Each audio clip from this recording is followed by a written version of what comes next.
Welcome to ENside Politics, the weekly podcast on everything you need to know about San Antonio politics. I'm Greg Jefferson, Metro Editor of the San Antonio Express News. I'm joined today by City Hall reporter Molly Smith. Hello. And our special guest, Bryan Gervais. Did I pronounce that right? You First did of all, are you sure? You can be honest. No, that was right. That was perfect. You're lucky I didn't do it with my fake French accent. Anyway, so Bryan is the director of the UTSA Center for Public Opinion Research, which is a relatively new center. We're frankly glad to see it. There was not much in the way of academic public opinion polling until about a year ago, which is when your center started. Yeah. What was your motivation in getting that going? Well, part of the reason was what you just alluded to. We had a lack of public polling here in San Antonio and Bexar County in general. And I think that's a really important thing to have. I think our goal is to provide some context, some content that's locally focused. And in that sense, I think we're very synergistic with what you all do, right? Covering local politics, but also with local organizations, community organizations, and local government, right? We're sort of providing some information about the opinions, the attitudes, the concerns of the populace in as neutral, objective, and as rigorous a method as we can.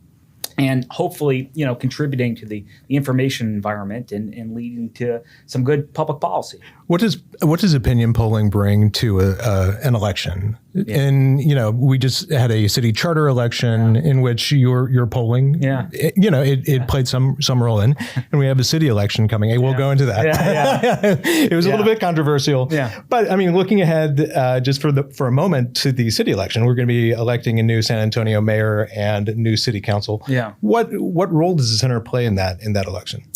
Well, I think our goal is to not influence right, people's decisions all that much, but at least to provide information and context, right? And I think it's useful with things when we're talking about ballot measures. If it brings some attention to ballot measures, it helps people to think about where others stand relative to their own, thinking about what these things actually mean, then we're doing a service there, right? If people are researching these things more, if they're more aware of these things because of some of our polling information, then that's good, right? We want citizens to be informed. We want them to be aware. We want them ultimately to participate. So I would say that's our primary goal with election polling. Right. We're in an age where media consumption, how we get our news, has changed dramatically. It's happening on a much more partisan basis. Yeah. For conservatives, they've got Fox News. Yeah. For liberal, and this is just overly simplified, but it's kind of the way it is. And MSNBC, how difficult does that make your job? I mean, you're presenting poll results. Your goal is objectivity. Yeah. In an age where we really question whether anything we hear in the media or from a public institution is truly objective. That is a great question, and in some ways, I think our job actually is easier because we're focused on local politics, and so, I think that. Local journalism, like what you all do, is absolutely essential to actually addressing some of the polarization issues we have in the country. I mean, not to get into a lecture here, right? But there's lots of political science research and communications suggests, well, when people are reading more about local politics in the community, they're less polarized, right? That some of that animus dissipates that characterizes national politics. And so we are very much concerned with the nationalization, right, of local politics. Right. It's very hard when you're tuning in to any political content to avoid stuff about national politics and polarization.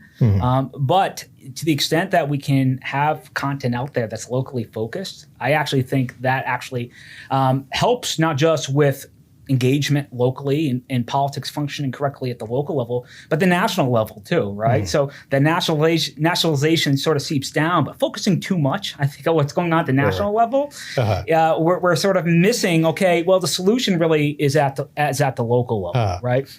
And I'm saying this not just because I'm on your podcast, but it's why what you all do is so important, right? It's providing the content. We accept that. Yeah, so, the content, right? And the focus at the local level, it makes a difference, right? It doesn't mean necessarily that we don't have conflict. It doesn't mean there isn't issues, right? A well-functioning democratic system, we want conflict. We want debate, right? But I think some of the conflicts that occurs at the local level when the nationalization seeps down is artificial, right? This is about, we're trying to map partisan politics at the national level onto local stuff, and it doesn't map on that well. Right. And you all know, at the local level, they're strange bedfellows, right? Folks that we think of, we're talking about national politics, these groups wouldn't be together. These people wouldn't be working, cooperating together, right? But that happens at the local level. So, if we can get people thinking more about local politics, more engaged at the civic level, not so much focus on the national level. And I know I sound a bit like an evangelist here, but I strongly believe this. Right. I do think it not just helps what's going on at the local level, but it's sort of a solution to the broader problem we have in American politics when we think of it being consumed by polarization and partisan animus. So what we're doing in San Antonio is a national reform. It's fantastic. It's really, really good, right? I mean, the reporting that you all do and the coverage is essential. And we've got empirical evidence to suggest this is the case, right? There's some cool studies that have come out in political communication that have shown that, okay, when, here's an idea for you, Greg, right? When newspapers switch from their op-eds, they disallow people to have any, there's a cool experiment, they did this in California. Their op-eds and their editorials couldn't be focused on national politics at all for a month. It had to be all local level stuff. Polarization in that community went down. Right? And I really think that generalizes. And again, there's debate about issues, right? But all of a sudden, Democrat versus Republican was less relevant, and they're more focused on our community and what is affecting our community, right? And so, you're talking about attention, right? And how hard it is to get attention. And I think that's the real battle, right? That we're facing, now when we think about, we want good governance, we want well-functioning, democracy at the local level. It's getting people to focus on what's happening locally, right? And making sure that people aren't overly consumed by not just entertainment, but then when they're tuning into politics at all, it's all about national sort of stuff. Right. And I don't want to be Pollyannish, right? Getting people that focus on local content is a really hard thing, right? It's a really hard thing. And resources are few and far between to do that nowadays, right? And I know I'm preaching to the choir here, but that's where I see our sort of role in the community is at least contributing to that information environment, some locally focused content there that can be used to help inform people and get them thinking about what's going on. Right. When you released some of your initial polling back in September, this was polling about our November city charter election. And the polling that you put out in September, it ruffled a lot of feathers. This was kind of the center's public debut. And you got a lot of pushback, especially from campaign consultants working for the city charter amendment campaign, who really criticized the methodology that you used in the wording of questions. I want to ask you first, did that kind of reaction or criticism kind of surprise you? Well, I was a little bit surprised at some of the attention it got, but I'll say I've been in academia long enough where you got to have thick skin too. You're used to people criticizing your methodology all the time, right? Try going through the peer review process, right? It's pretty brutal. So, it actually, we had done a couple polls prior to our September poll. We had done an early one right around Super Tuesday, February and March, and then we had done one in June, sort of asking initially about the charter amendments, although it was much more uncoded at that time.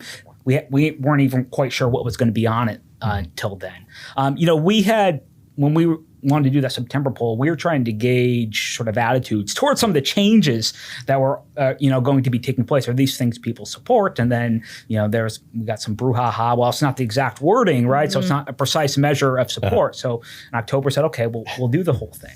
So then again, later on in November, we when we did the pilot study for our panel study, we actually embedded an experiment where we manipulated exposure to the descriptions of what the effects of the charter amendments were going to be, right? Based on you're all reporting and other journalists, and then the actual question wording themselves, right? And we saw the same difference we saw between September and October, we saw in the experiment, right? For at least two of the propositions, Prop C and Prop E, made huge difference, right? Huge differences in the level of support. I think it's probably important to provide a little context about this. What was really at the heart of this little kerfuffle between you and the consultant? So the Vote Yes campaign, essentially, complained because you had included wording in your September poll that was just a real world description of the 6 city charter amendments, which included eliminating caps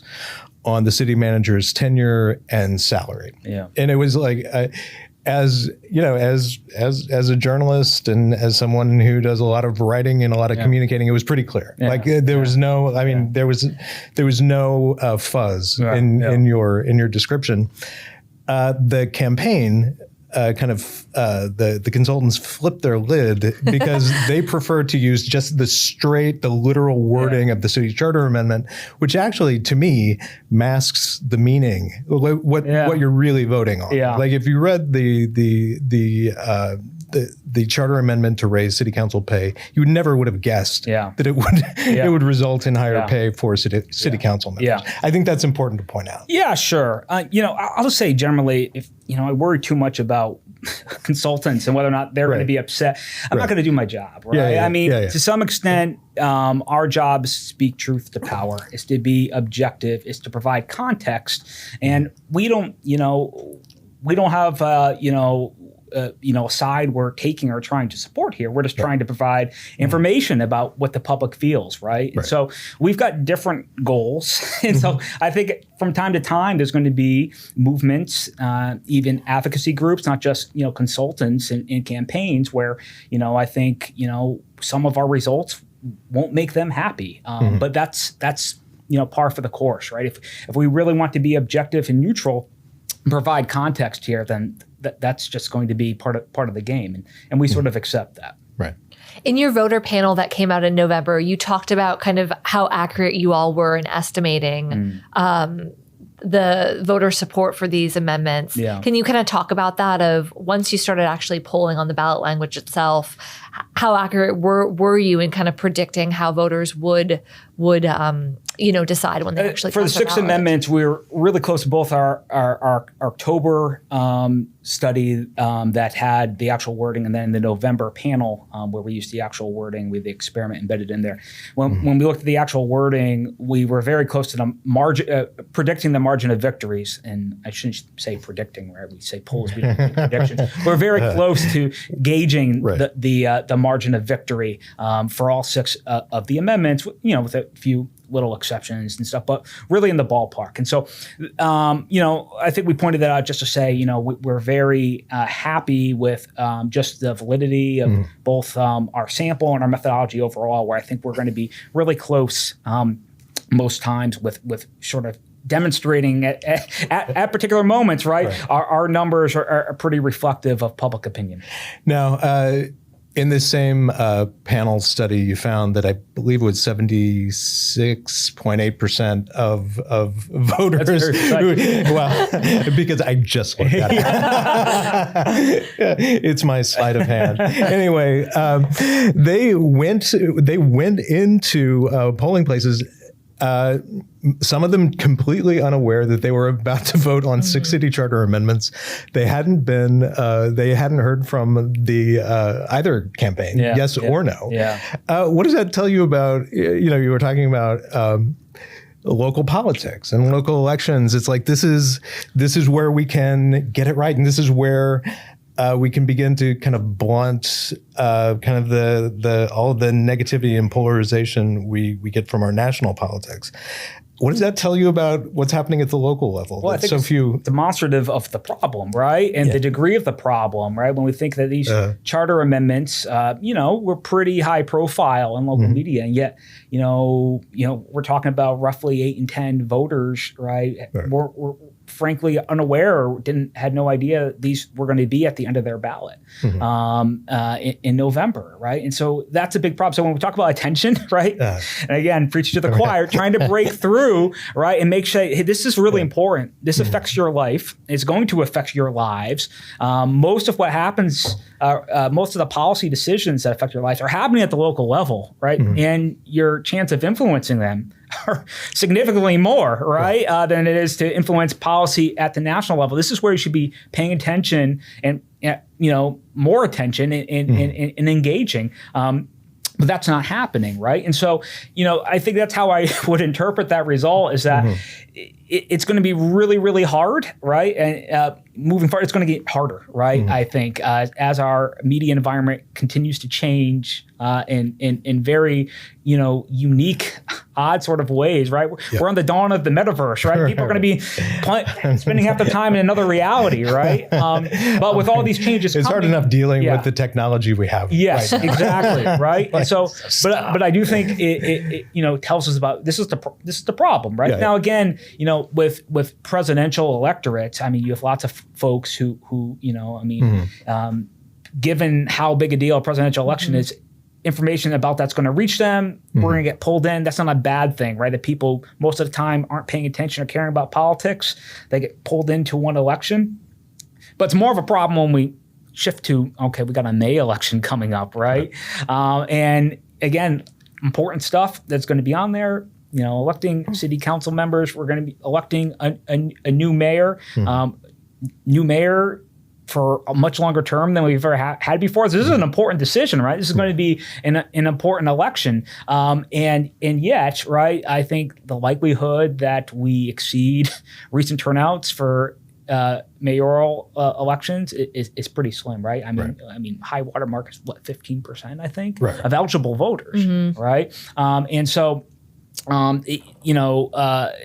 that's I think even the bigger concern, right, is that it's a very small segment of the electorate that's turning up at all for these things. And it tends to be people who are paying attention to local politics to begin with. And are those views representative of the larger populace? Paying some attention, but not a lot. If that many are going and voting on city charter amendments, they're completely unfamiliar. Yeah, sure. And your October poll, which was of likely San Antonio voters, that even found a surprising lack of familiarity among respondents with the candidates. I want to say about 40% said they were unfamiliar with the candidates. Yeah. And that was striking to me because a good amount of these candidates are current city council members, so names that are in the news. They maybe voted for them in the past. People who have been on council for 6-8 years, so a good amount of time. What do you think? Are you going to keep kind of testing that question of familiarity, and what are you kind of expecting to see? Well, we'll have that option in there, right? So we're going to be having a poll going out in the field very, very soon, asking about the mayoral race, right, with a 20-something candidates. Here's some of them. And these 7. And I mean, I expect that there's going to be, probably not anyone with a huge, significant lead and stuff. Maybe we'll see some front runners. I really don't know. Right, with such a large pack, it's really hard to predict what's going to happen there. I will say, I think that number of people who are unaware or haven't thought about it is going to decrease, or it's going to look a lot smaller in this next poll than it did previously. And that's not because there's really been a change. This isn't a real trend, but the electorate, or rather the sample we bring in, is much, much different than it is for a presidential election, right? So we're trying to get a sample that looks like a local electorate, which is a lot different than a presidential electorate, right? It's a much smaller group of people and stuff, and it's going to look different than a presidential electorate too. Now, we've mentioned the voter panel study a couple of times. I think this is a pretty interesting thing you're doing at the center. Tell us what it is and how you're using it. This is a thing I'm really excited about. And I think it's probably, I think it's probably the most important thing that we can do. And that's really where we've been actively recruiting people into this large panel, right? And we want this panel to look like Bexar County in general, right? So it's not just voters. And so we have to contact people through different modes, different means. We do it through telephone. We do it through contacting people through email. We recruit them. We're going to start doing it through snail mail too, right? Just randomly selecting households, send them out flyers, QR code. For the 200-year-old voters. Yeah. Right. But what we want to do with this panel is really do longitudinal studies over time, and this isn't just sort of election-related stuff. We've already measured attitudes towards education, and at some point, I think we'll put out that data, collaborating with other researchers at UTSA. We want to do a longitudinal study over time, looking at health attitudes and health concerns in Bexar County, right? And so we're going to go back to the same people over time, say, have things changed, right? So that's where the panel study is, rather than re-recruiting people each and every time. We've got the same people in who, maybe year after year are going to answer these same questions for us. And so we can really determine whether or not trends are happening. And so, we're thinking about doing things, one on safety and perception of crime, because that's something that some of our polling has indicated it's a big concern among people. And we want to dig into this a little bit more. And other things too, right? So, I think building the panel is really, really hard, right? We're getting close to 2,000 people in the panel, but we want it to be more than double that. It's really hard to recruit people in, but once they're in, it makes our ability to do these sort of studies over time and really to do sort of snap polls, get things out quick, a lot easier than it is to recruit people for a cross-sectional study each and every time, because that takes longer. It's sort of more work. So building this panel is something I've been super focused on, obsessed to an extent. We currently have, live interviewers calling people up, recruiting them. And you'd be very surprised if people were reaching through old school phone too. We've got people who have no digital presence. We've got people who have no email address, right? But we're reaching them through phone. And otherwise, these people would be missed. You can't contact them through text or email or anything else like that.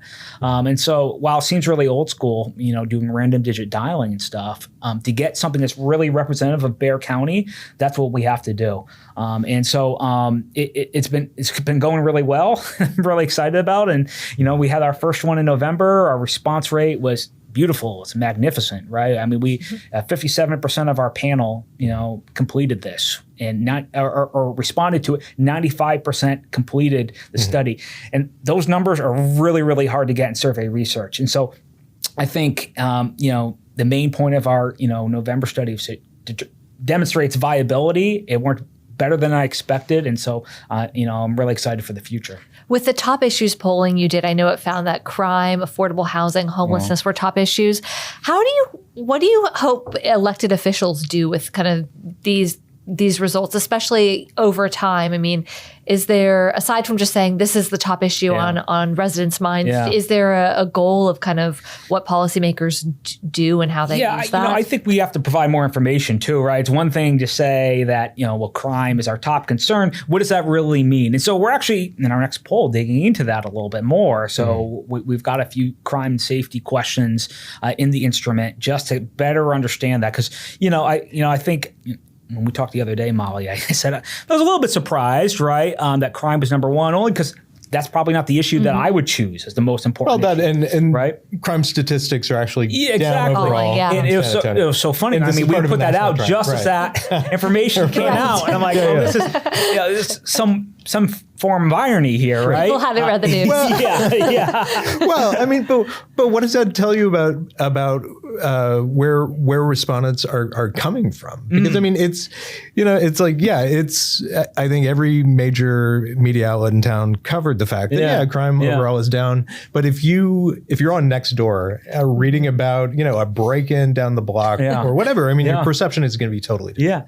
Yeah. I mean, is that what's behind this? Just a sense at the neighborhood level that property crime is kind of nuts right now. Yeah, and I don't want to dismiss people's concerns. Say, well, they're wrong. Right? Haven't they read the crime report? Right? I mean, if people are saying it's an issue, this is my top concern, then that's legitimate, right? Some credence, so I think, again, providing more context and information about, what's leading people to make this conclusion? And so that's what we're actually asking about. Have you ever been a victim of crime or not, to gauge that?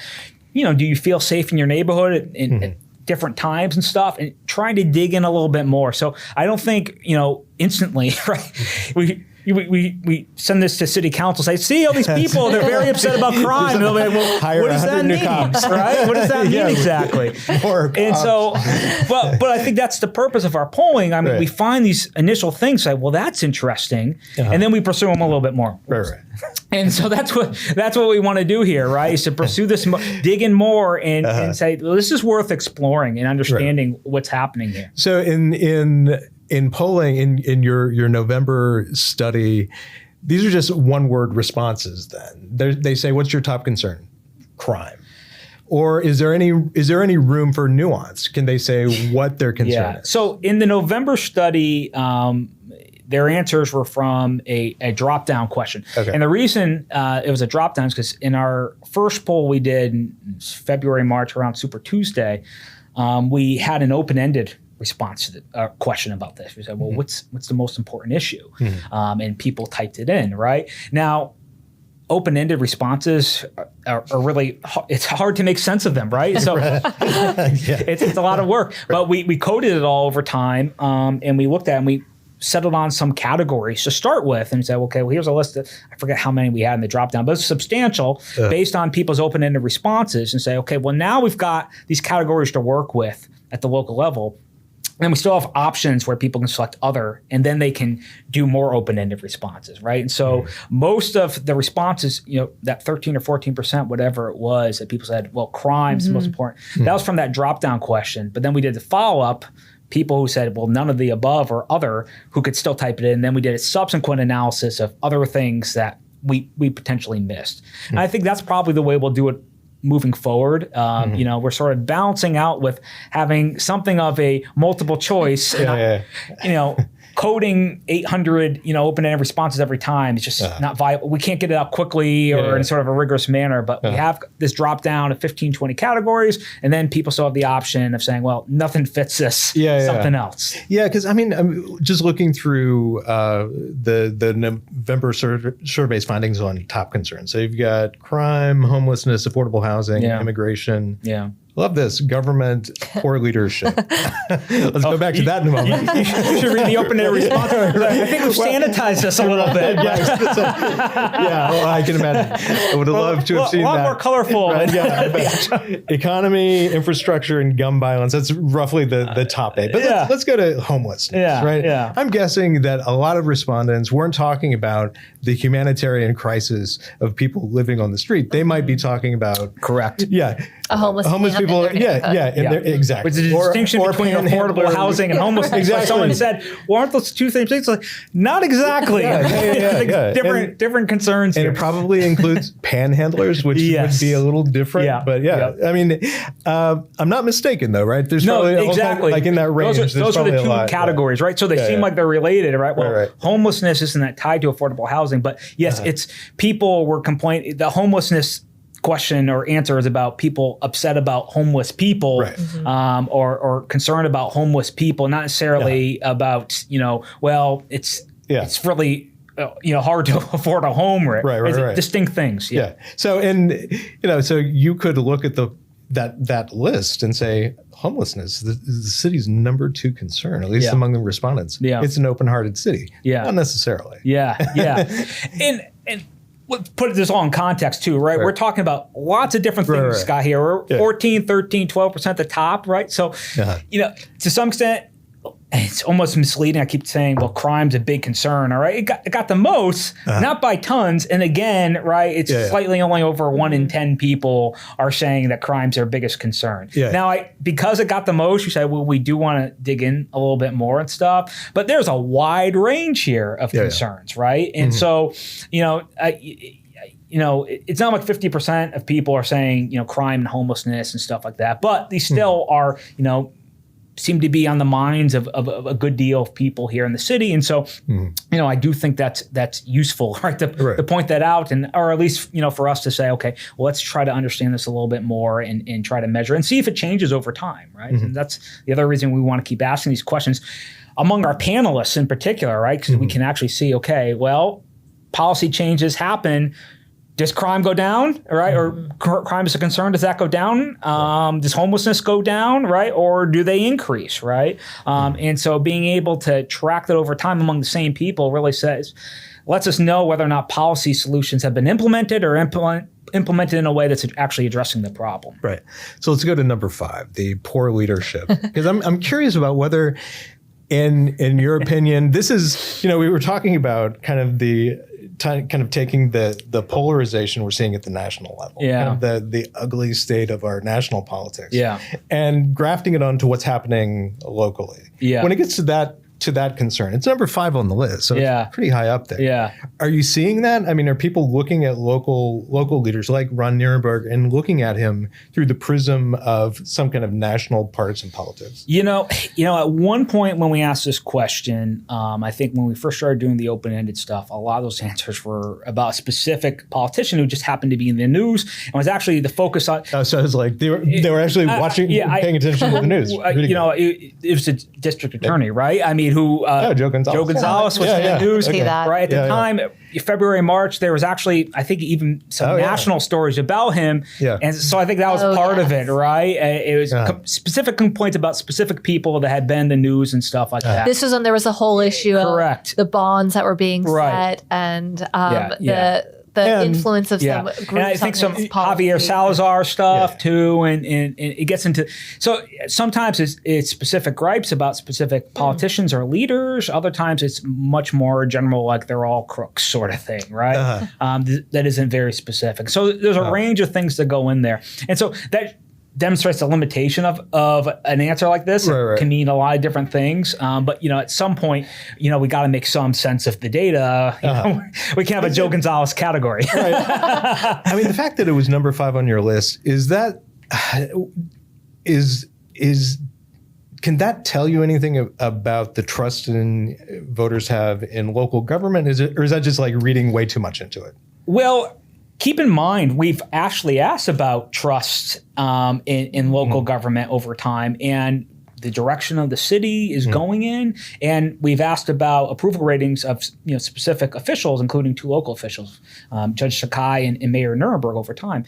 And I think one of the most important findings from our research over time is that very consistently, people have the most trust, or the most hopeful about the direction of local politics or local government, right? I mean, far more trusting than they are state level government and directions going in. And maybe that doesn't surprise you, right? Blue city, big red state, broadly, during a red era in national politics too, people are far more happy and trusting with what's going on at the local level.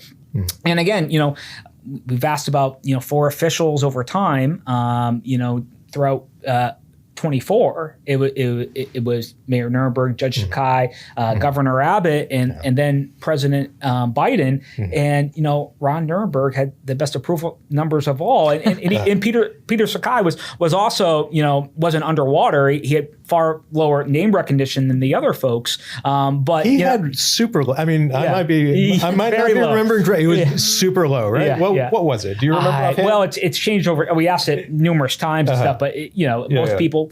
Which is not surprising. I mean, he's relatively 2 years new in the office. New in the role, right? New, right? I mean, and Judge Wolf was, in office forever. Yeah, Nelson Wolf had been in 20 years. He's been in 2, so that might make sense. And so, I mean, that doesn't surprise me. But I think the point is, not lots of people are disapproving, of the mayor or the county judge either, relative to the governor and the president. And I don't think switching out, Joe Biden for Donald Trump there, we're going to really see those numbers improve for the president necessarily either. And so, going back to this whole idea that information and focus at the local level, it's one way we sort of address, not silver bullet, but one way we sort of address lots of dysfunction that we perceive in American politics and the partisanship is getting people more focused on the local level. I think that information is evidence of that too, right? It's like, well, when people are thinking about local politics and local government, relatively satisfied, relatively happy. They like the direction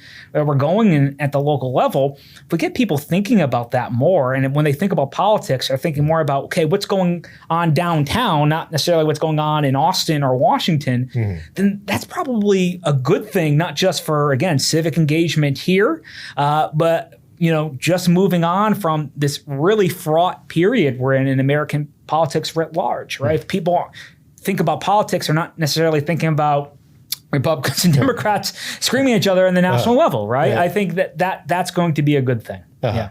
You have a poll that's going out in the field next week, the week of February 17th. Tell us a little bit about what the questions you're going to ask. And I'm also curious, as we head to the May 3rd mayoral election, how frequently are you going to be testing voters' support for the mayoral candidates? So we'll be asking about the mayor's election, of course, and stuff. We'll be asking about some other local issues. We're going to have a couple questions about Project Marvel, just about overall support, and then about... And here I thought we were going to have an episode. ENside Politics, one episode without Project Marvel. I know. I'm sorry. But I would like to point out that wasn't on your... I'm joking. Yeah. Of course, we couldn't have an episode without... But I did notice it didn't make your list of top issues from the November survey. Like nobody seems to be eaten up with concern over Project Marvel or Spurs Arena. Right. Or the Mission Stadium and stuff. Right. So, we'll be asking about all those things again. The tough thing is we want to ask about Project Marvel. Currently, we have it broken into two questions. We kind of want to ask about the venue tax in particular, but that's something you have to be very careful with how you're describing, not just because we want to be accurate, but also because we have to have some explanation and just say the venue tax. Most people I don't know what that means, right? And so we'll be asking about that. We're going to be asking about the Green Line and the ART. We're not going to talk too much about the federal stuff that's going on there. Will that grant money still be there? We're thinking about how to handle that. But we just want to ask general support for the development of that, and then Mission Stadium again, and that sort of stuff. So it'll be very similar, I think, to our previous election polls. Except questions about federal elections won't be there. It's really just going to be focused on local stuff. And then how often between now and May 3rd will you go to these voters and say, which mayoral candidate are you most likely to support? So these studies will be cross-sectional. It's not going to be our panelists. So this is going to be a new sample that we do next week. And then we'll do at least one more before May, right? So probably, late March or early April and stuff is how we planned it out. Part of that is we just have to think, budget wise, right? They're not cheap. So how many can we get out? We'd love to get out as many as possible, but we kind of have to space them out. And, I want to make sure we can get something in the field if there's a runoff, right? Which there likely will be, right? Because we want to be able to do a runoff poll too. So you're kind of separating out the voter panel. That's not going to be part of basically these horse race questions. Yeah, we'll probably have another panel study in the field some point in the spring, and so we're still really early planning our next panel study. But we're still part of it is we're still recruiting, bringing people into the panel, right? But for the poll focused on the city election, that'll include, hey, what do you consider the major issues facing mayoral candidates and city council candidates? We're not what's important? I don't think we'll have that question there, right? And part of the reason is that I think it's really easy for people to think, well, if it looks different than it looks in November, then that's a change. But it's different, right? So our panelists are going to be different than the sample we're getting just for the mayoral election, right? So it's not going to be a real trend. So, we'll ask this question every time we probably go back to our panel. And I think that's going to really let us know whether or not there's trends or not, because the same people over time, we can see, do these issues change and stuff like that. But doing a comparison to this, cross-sectional sample that's meant to look like the mayoral electorate compared to our panel, which is trying to be representative of Bexar County in general, right? That's just to some extent comparing apples and oranges, so we don't want to do that, or make it seem like we're making that comparison. Okay. And for the poll next week, you'll be polling support for everyone who has filed for a spot on the ballot, not just kind of the big contenders that we usually focus on. Everybody, which is a large list, and we're constantly like, did we get everybody correctly and stuff like that? And some people, things we've been thinking about was, okay, well, sometimes they've got this middle name or second name, sometimes they don't. Which one are they actually going to be using and stuff like that? So we're trying to be as accurate and open as possible. Everyone who's filing, you got a shot, right? Here's your chance. Now, do you think, and this is a totally hypothetical question about your voter panel studies. So we're early in the Trump administration. There's you're either really happy right now with the direction the country is going, or you're really afraid. How speculate with me, which I know you might not want to do. How might that play out in your panel? How might that affect respondents' opinions on issues of top concern for San Antonio? Oh, it's going to have a huge effect. I think. I think lots of people, when they provide an answer to the question of what's the most important issue, it's something, they're going to select things off the top of their head. What have they recently been thinking about? What have they heard about? I mean, most of us do not sit around in the evening and think, what is the most important issue facing San Antonio, and put a lot of thought of this in advance, right? In some ways, when the pollster come and ask them, what's the most important issue, they think for a second and stuff and think, well, what have I heard about, or what's something that's been bugging me lately and stuff, and it's usually going to be stuff that's in the news, right? That's upsetting them. And so, I do think that's a lot of what, we pick up on is sort of people thinking about, this is something that I have been concerned about, I have been hearing lately. But if an issue was to disappear from the information environment, there's going to be no coverage of it for a while. Let's say there's no coverage of homelessness, right, or homeless camps or anything, and people don't see anything, right? Are people still going to select it as our most important issue? Probably not. But to your point, new issues emerge, right? And we're currently in a point of a very disruptive moment where there's lots that seem to be, sort of new fronts and battles and concerns that are opening up, right? I mean, I doubt many people would have said, well, federal funding or federal monies that go to the city or grants that go to community organizations, 2 months ago, who was thinking about that, right? Now it's something probably people are thinking about, right? And so, if we were to ask this question now to our panelists, would there be some stuff about federal funding potentially? Yeah, right? And so that's why it's always important, right, to allow people to select something in there for other, right? As these new problems emerge. And it's not us just sort of randomly thinking, well, this has been in the news, let's throw that in there. We really want people to tell us the things that they're thinking about. Right. So last question, and it's an easy one, hopefully. The Center for Public Opinion Research, I get the impression you were kind of the prime mover behind it, correct? Well, I mean, I don't want to take all the credit. So there's lots of people that are very involved early on. I'm just trying to get it motivational. What brought it about? I mean, I know that there was no polling being done, but I mean, it kind of... It seems to be an affirmative statement that this is something the university needs to do, right? I think I can talk about my motivations. Yeah. I think it really goes back to that. I really believe in public polling, right? And I'll go back to a theme I keep talking about, right? And that information about local politics, I just think is really, really important. I really support local journalism. I'm lift my left-handed glove here, right? And we're preaching to the choir here. I know anyone who's tuning in or listening to this, right, also is going to support local journalism and thinks local politics is important and stuff. But I think trying to understand our population, the problem it faces, what their concerns are, where they're going, how good a job we're doing as a community of addressing concerns and stuff. This is really, really important. And, some of the models that we considered, that we tried to model our center off, and we're ways away from this, is something like the Kinder Institute, right, Rice University. Just these fantastic studies, right, in Harris County, in Houston, about concerns of the population that does lead to actionable policy changes. And we're thinking, man, if Harris County in Houston gets that, well, San Antonio deserves something like that too. It's worth pointing out Richard Kender, who is a billionaire, right? Yeah. Put a ton of money into the Kender Center. And I'll go on the record and say I absolutely will accept we'll put your name on it. How big a concern is funding for you? Like, how much of your job is looking for revenue sources to keep going? 80%.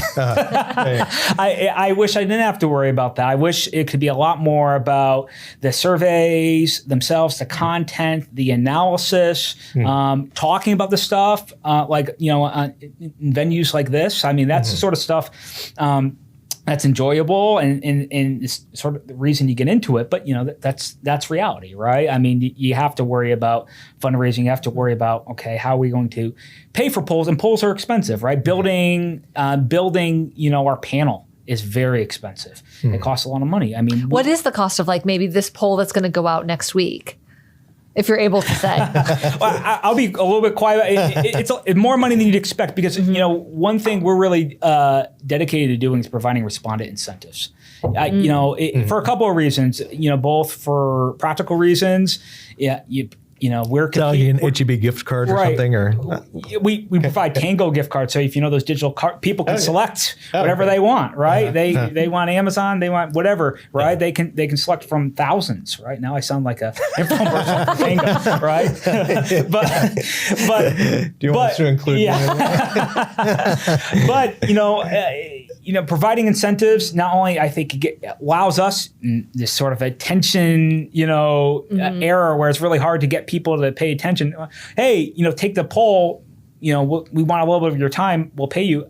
Allows us to get good response rates, even just from I think an ethical perspective. I mean, we're reaching out to people, trying to get them to do this. If we're going to take some people's time, even if it's just 7 to 12 minutes or whatever, we do want to provide some compensation. So that's important. But that's a lot. I mean, when we're asking hundreds up to 1,000 people, to participate, and we get those completions, that's great. But, you can do the math there for compensating people. We give out $10 gift cards for every completion. So every poll we go out there, you can get a sense of how much this costs.